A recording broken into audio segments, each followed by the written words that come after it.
Logan, vem cá. São 8h15.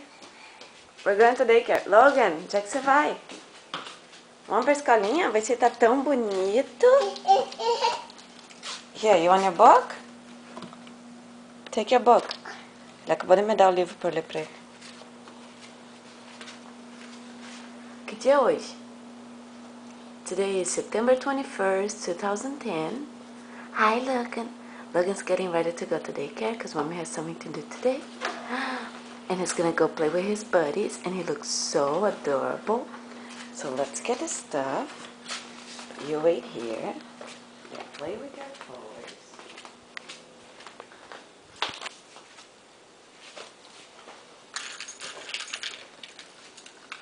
Vamos pra escalinha? Cadê o seu sippy cup? Where's Logan's sippy cup? Pegar um copinho do Logan, que é de carrinho. That's all we need to take to daycare today. Vamos, Logan. One Pepsi, one sippy, one toy.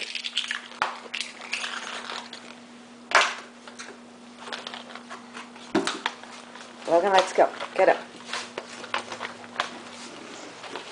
A gente vai deixar livrinho. Vamos. Vamos, mamãe. Vamos pra escolinha. Vamos pra escolinha. Vamos pra escolinha. Vamos pra escolinha. Um tênisinho que ilumina. Hold on, Mom's gonna open the door. Ai, que bonito. Vamos descer o degrau? Mais um. 1, 2, 3 e... já! Você pulou. Vamos, levanta. Dá. Degrau. Ai, amor, você não pode pular tantos. Um por um. So. Vamos pro daycare. Come. I'm coming with you. Okay, I'll give you my hand.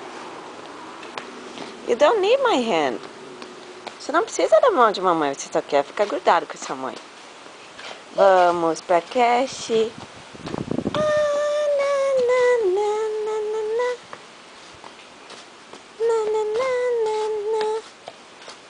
Isso, a gente caminha até o carro, bem bonito.